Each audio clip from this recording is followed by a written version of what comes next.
I'm Bridget. And we're the Twinchesters. And this is episode 2 of Once Upon a Superwho. And we're going to start with Once Upon a Time. It was a very intense episode. They're still in Camelot. I'm going to say 4 plot twists. They're going back and forth between Camelot and modern day, and they're combining the two stories. Mm-hmm. But it starts off with the romance that has blossomed.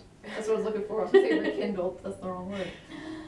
Blossomed between Arthur and Charming / David, whatever you want to call him. And I think it's adorable. I think it was really nice to get a little tidbit of David, because you get to see, like, he's kind of faded into the background a little bit because he hasn't really had to do anything recently. Yeah. So it was interesting to see his struggle. Like, he basically felt completely useless, and he's not used to that, and he didn't know how to handle it. So it was nice that they gave him like a little buddy. Yeah, they sent him on a quest. Yes, they sent him on a quest. Well, they don't send him on a quest. He decides to go on a quest. Well, he sends himself on a quest. And Arthur's like, "You're not doing this alone, buddy. I got you." And they went together on a little quest to find a toadstool. Yes. So they can talk to Merlin, who is a tree. So they can go through the magical barrier to be able to talk to a tree person. It's the weirdest concept. It is. It's really weird. But so they decide to go on a quest together, and they fight, evil armor together, and they have a good moment. Yeah, so it was nice. The quest isn't what you find; it's how you get there. Yeah. And it was a really nice little thing together. And then they get back to Camelot, and they're like, "Nope, we don't have the toadstool. Sorry, guys." And then, but he does make David a Knight of the Round Table. Yeah, I kind of figured that was going to happen when he was showing him the table and talking about how Lancelot failed him, and then he puts him in Lancelot's place, who is the purest, fairest of them all of knights. The knight of the purest. The fairest of them all of the knights. Whatever. He is the fairest of them all of knights. Sure. I would give him that. I would totally give him that. But then, while this whole entire ceremony is happening, of course, baby's gotta cry. Of course. Neil's gotta cry because he's got to be one and only time this baby serves purpose, other than David standing there holding him. He starts to cry after the ceremony. So Snow goes out and she sees Lancelot, who they all presumed was dead. Yes. And Lancelot gives her some very interesting piece of information. Yes. Because he tells her that there's a villain in Camelot, and naturally she automatically assumes it's Emma. She's like, "I know it's the Dark One, it's my daughter." And he's like, "No, there's a second villain, and it's Arthur." So they set up this whole bromance thing just to have Arthur be lying to David. And you find out that while in Camelot, Arthur actually took the toadstool from David while they were fighting the armor, and he's keeping it for himself to save Camelot. Because he doesn't want them to speak to Merlin, and I find that really interesting. I want to know why. I know, I'm so interested. I want to know why he doesn't want them to speak to Merlin. But even in modern day, without these 6 weeks, something's still going on with Arthur. Like, they're still trying to play the whole entire bromance. They're getting a new bromance going on, and then stuff is stolen from Arthur's, like, secret stash of magical items. What did he call them? I don't remember. It was a fancy word. Secret stash of magical items, and they find out that it's his squire, like his second hand man kind of thing. Well, his squire is basically like his little maid. Yeah, it's like his little assistant person. Yeah, a little assistant. That's a better word. And you find out that the squire was working under Arthur's command to steal the items and hide them, and set up this whole plot line of a magical being in the box so they could get home. It was all a lie. And I think Arthur's pretty much setting David up to search for these beads so Arthur can do what Arthur wants to do. Right. Well, because in the end, the squire, whose name is Griff, is in the jail, and Arthur comes in. He's like, "Oh, thank you, you're gonna come get me out." And he convinces Griff to kill himself in the name of Camelot, because he is convinced that they're not gonna get back home to Camelot, so they're gonna build a Camelot in Storybrooke. He basically wants to take over. Yeah, he pretty much wants to invade and conquer Storybrooke. So that's a very interesting plot twist happening. I didn't expect that at all. No, Arthur not being a villain, especially because in the commercial you saw him, David getting along. Yeah, like, oh, I David's got didn't. a buddy that doesn't want to date his daughter. Yeah, there were moments where I was kind of like, you look a little fishy, buddy. But then, like, I always thought that was just you being overanalyzing things. well, Because you like to I do overanalyze that a lot. characters. I overanalyze a lot of things. It's a bad habit. But now But I was right. I'm also wondering if Lancelot, since he was in Camelot at the time, is also in Storybrooke, but he's just hiding. Oh. Because that entire That- storyline needs to come back. Because Lancelot's not No, dead I as think they I think thought. he is. I think he is because I think in the preview, they showed there was like a little standoff in Granny's, and I'm pretty sure Lancelot was with them. Oh, okay. So he's got to be there, like that you said, needs just to come hiding. back. So I that think needs to come back. Yeah. All right, and then of course the Dark One is trying to find her hero to get Excalibur out of the stone. And my first instinct was obviously she's gonna go for a boo, her hook, and I was right. She's trying to find her hook. Yes. She tries to like seduce him and bring back the old Emma. She takes him on the ship and they have dinner and it's real cute, but he's not having it. Not at all. He's like, what do you want? You need something from me. Yeah. This isn't, you know. And I didn't even pick up on what she was trying to get until they showed it. Yeah, I thought that she was just trying to get Hook back on her side so that he can be the hero for her. Yes. To take Excalibur out.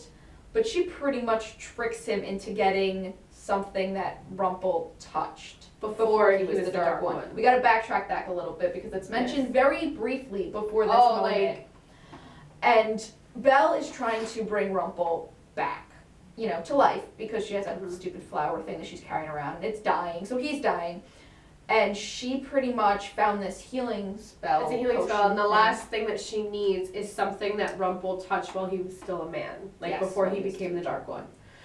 And so on the ship, you know, Emma's trying, you know, get Hook to indulge this information because she knows he knew Rumple before. he's the only one that knew Because Rumple he was the villain in this, and he even I like that he like talks about that. He was like I'm the one who changed for the better. I was the villain. I'm the one who almost killed him. Mm-hmm.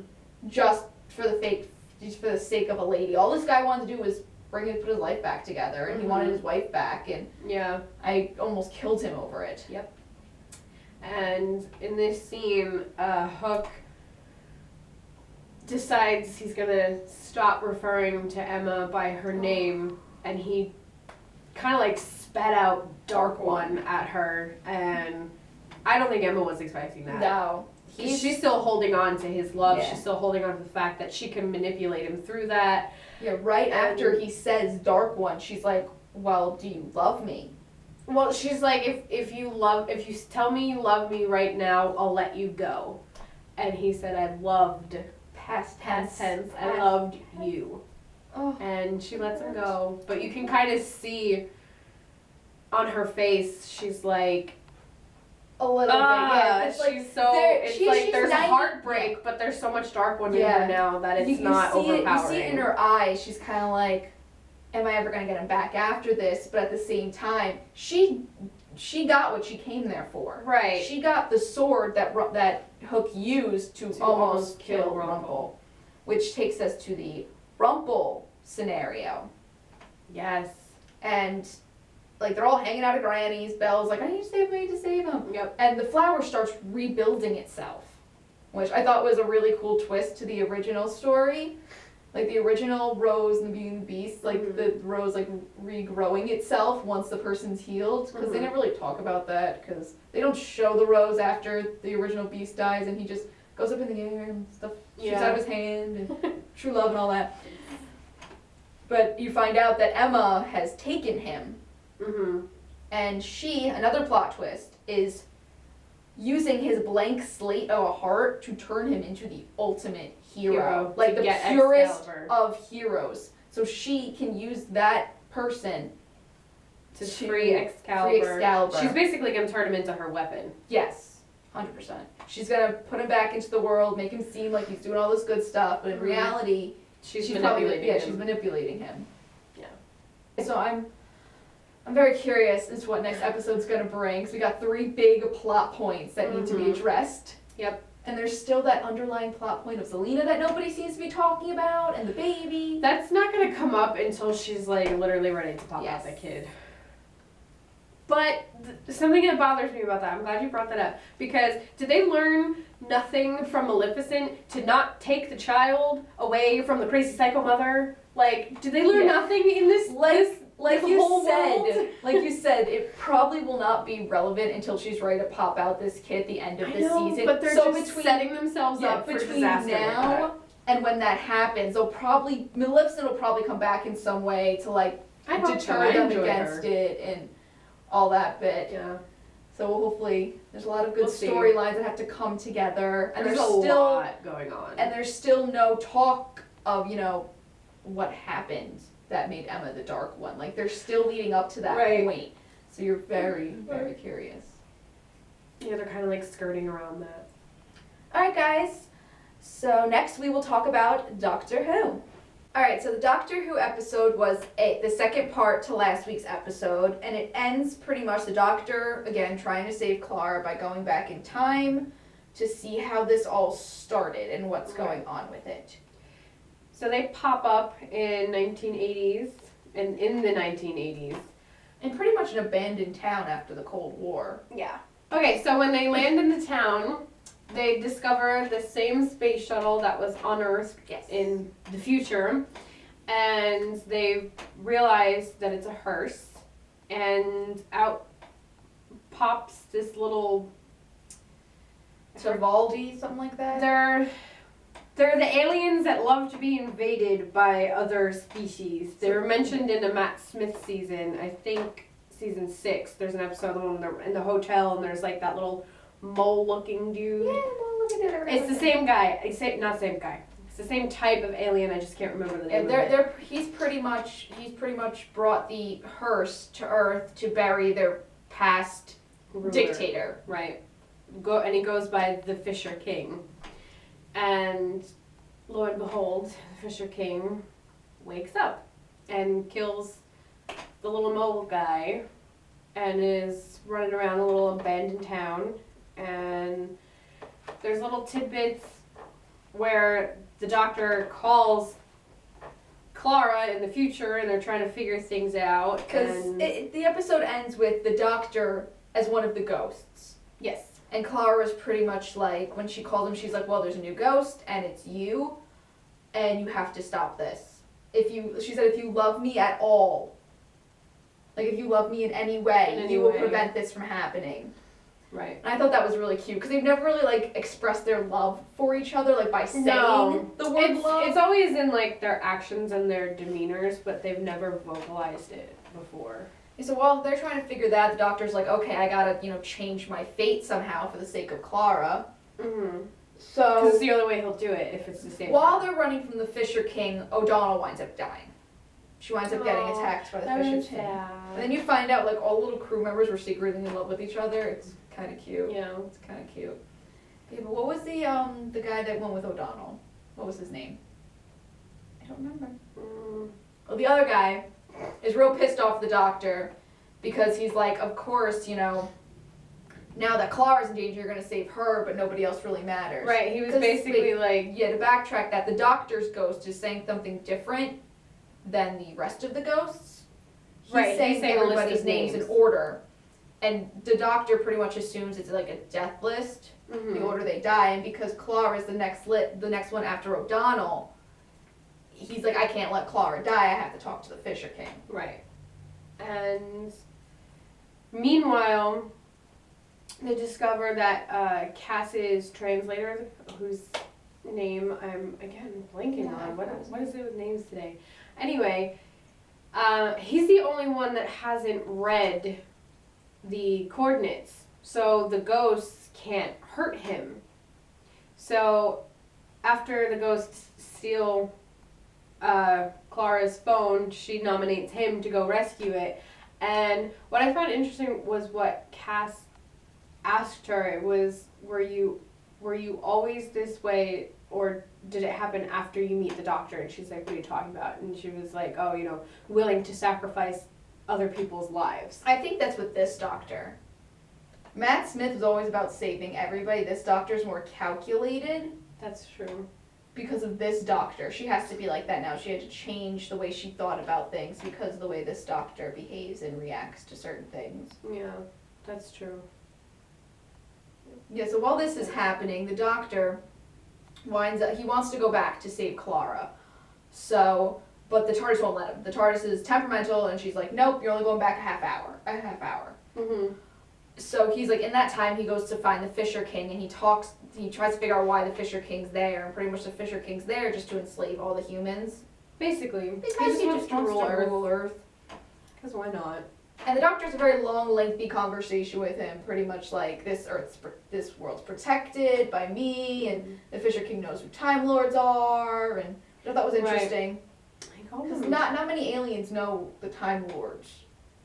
Or they just kind of are in shock that there still are Time Lords. Yeah. This one just didn't seem shocked. He was like, oh, I know about you.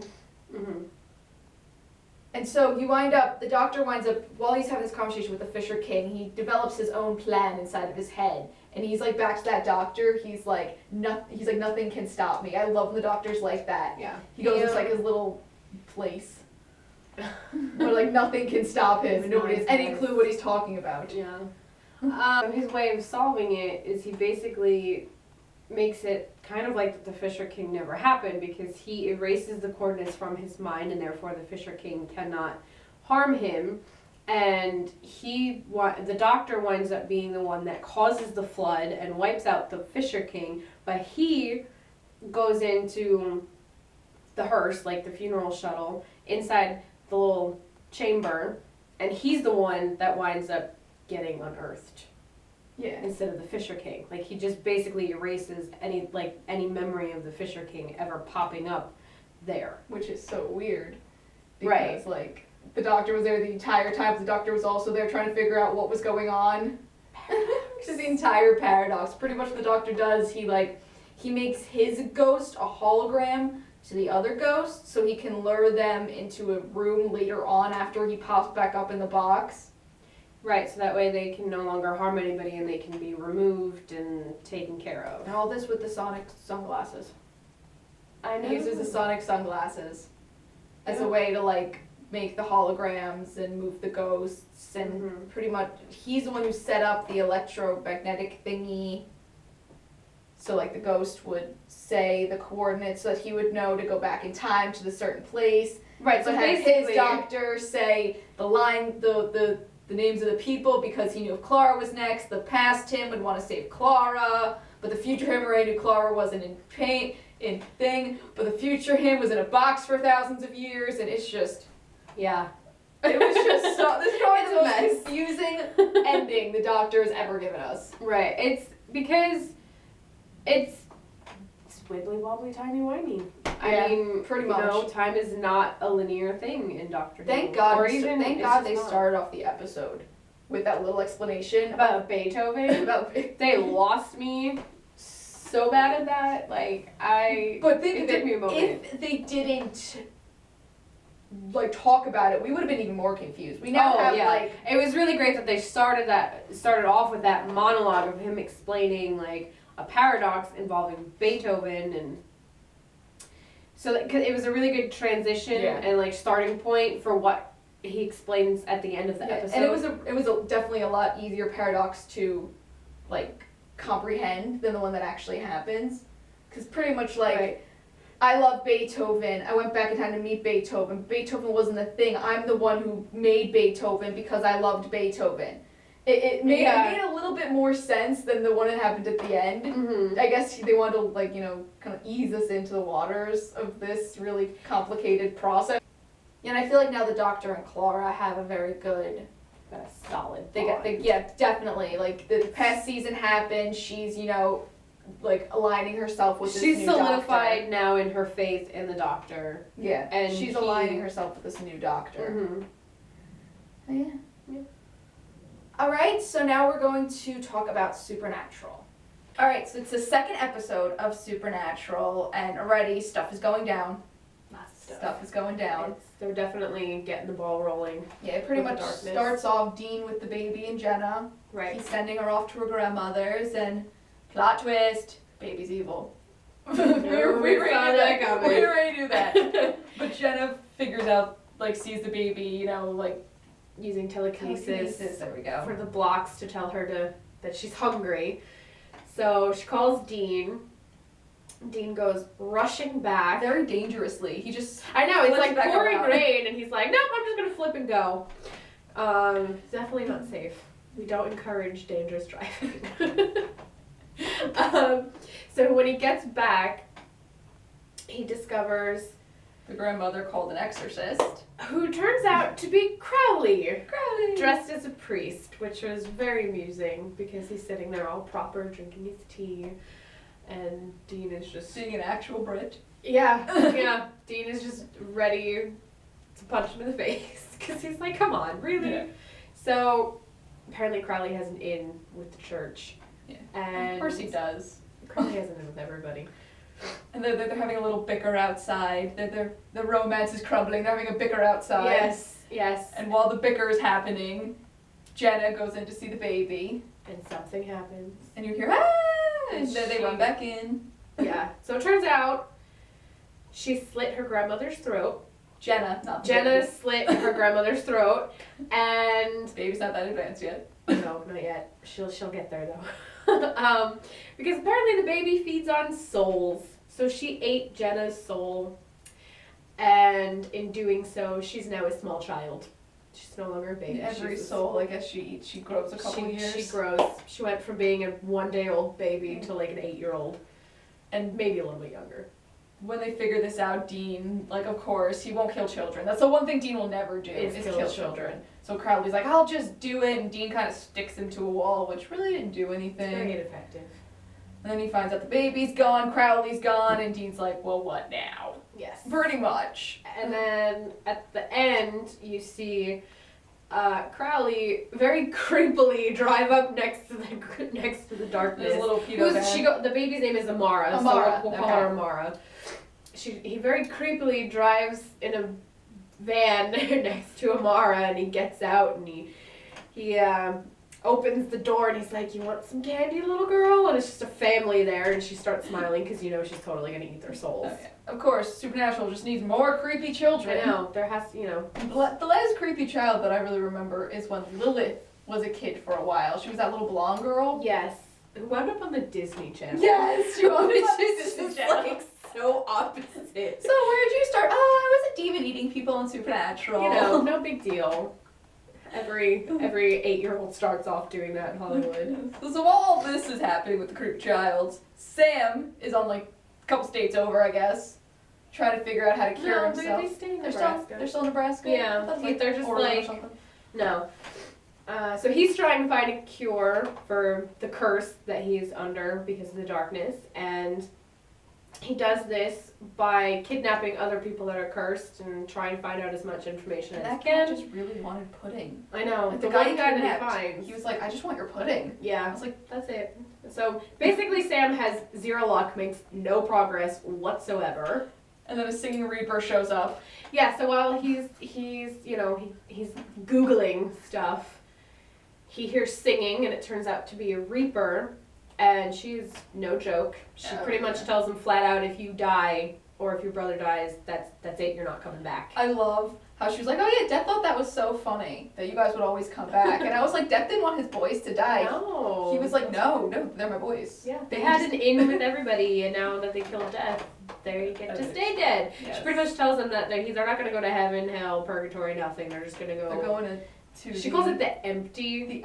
That's gonna be really interesting. And she's like, nobody comes back from that. So if they die, that's so that's they're it, coming guys. back from that. That I mean, you know, they could go that way and be like, you know what, screw it. Like, we're just immortal. We're never gonna die. We always find a way to come back. I really want them to explore the empty more. I think that could be really. It's the interesting. first time they've ever mentioned it. Right, because obviously they've talked about heaven, hell, purgatory, but they've never talked about the concept of just nothing. Yeah. Like, that's it. They're no longer allowed to go anywhere. And she pretty much said It'll be on purpose. Well, before like Death died, Sam and Dean were going to heaven.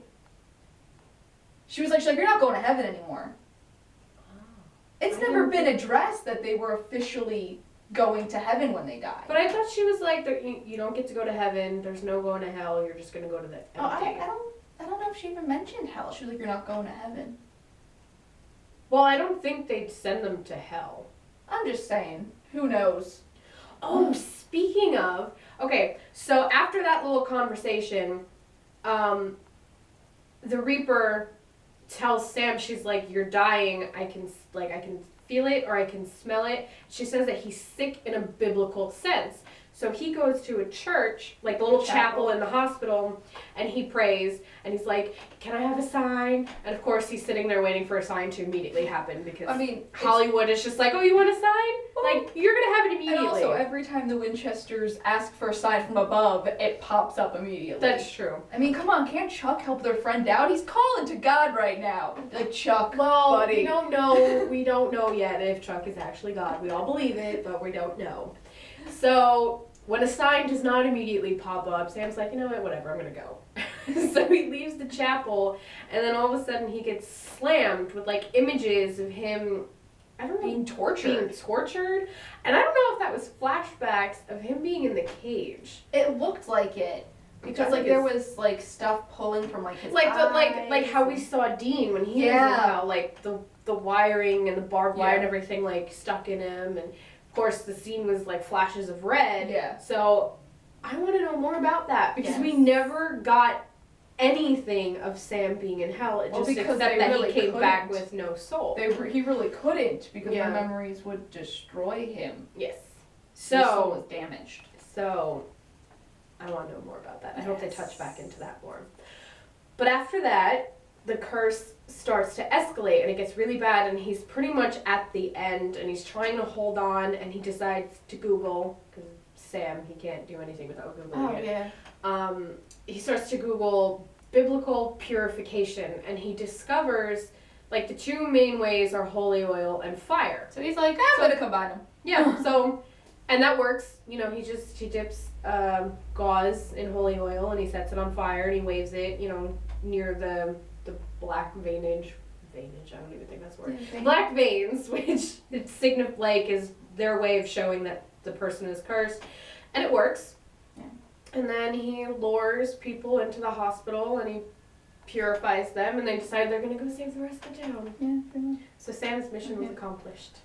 So while that's happening, also having with Dean is happening, Cass is in a pickle because the last time we saw Cass, he was captured by kidnapped by two angels, and they're pretty much torturing him for information on Metatron. And Cass has no clue where Metatron is. No, we all know Cass has no clue. They don't believe him. And basically, you come to learn that all of heaven hates Cass now for what he's done, and he's like, mercy, brother, and they're like, you're not my brother. You know, you choose the Winchesters over us every single time, so you don't get to call me brother anymore. Have you seen the Winchesters lately? Well, I mean, like I would choose them. That should have been Cass' response. Like, have you seen them? So then in comes Hannah in a gallant effort at a rescue, and I'll save you. Turns out she was lying. No saving. She didn't want it. She wanted to pretend to be the savior. Well, Cass's savior, to get info out of him, and Cass realizes it. They used to be friends, yeah. They used to have a special bond, and she not anymore. Manipulated that in order to get Cass to tell her stuff, and Cass really didn't know anything. Right, he's like, I don't know what to tell you, other than mentioning the darkness, and then Hannah's kind of like, oh, well, crap. Yeah. This is the end of literally everything for, like, the 5th season in a row. They call something that's supposed to be the end of everything. And the other angels come back, and they're like, oh, you know, if you didn't want to do this, you know, we'll do it, you know. Right. So they use this halo We device. have seen it before. Right. On, They threatened to use it. It's the thing that Naomi uses to manipulate Cass. Yeah. So it's kind of like the metal halo thingy, and they're trying to get into Cass's mind so they can get information on Sam and Dean. Yeah, where the Winchesters and everything. And Hannah kind of has like a change of heart and realizes that, you know, it's not right. We shouldn't be doing it. So then the one angel, Ephraim, starts to attack Hannah and be like, you know, living crap out of him. Yeah, it's just like, if you get in my way again, I'll kill you. And that pisses off Cass because he Who's it? like yeah, because he's still under Rowena's curse, so he still has like that violence in him. So he just flips out and kills the other angel, and then Ephraim kills Hannah, and then Cass then he really loses it, Cass loses and he it. kills Ephraim, and then It was pretty intense. I've never seen Cass act that way before. right, because Cass is not like, yes, he is a soldier, but as of late he's really toned down like the actual fighting that he does. So Cass really kicked ass. Sorry, that was really bad. Anyway, so you see Sam and Dean go back to the bunker just to regroup, and they see this big stack of books and whatnot, and Dean's like, "You should really get a maid, man." Yeah, Dean's like, and he starts maid. describing the kind of maid he would like, and then they. I like that even through all the stuff's happening, Dean's not thinking with his top brain. No matter I'm what. not sure if Dean really thinks with that one very often. He's a little. He's Dean. Yeah, but Cass somehow is back at the bunker. Right, and he's just like, "Help me." So we'll see what happens. Yes, I'm very excited to see where it Rowena goes. needs to come back. In the previews say Rowena's coming. She is coming back. She next does come back, episode. yeah. In next episode, it's shown that she's pretty much going to be the main focal point because they're going to obviously be trying to help Cass. Oh, it's gonna So be so we'll good. see where it goes. Alright guys, that's what we thought. We would love to hear what you guys thought in the comments down below. Don't forget to like and subscribe. We'll see you guys later. Bye.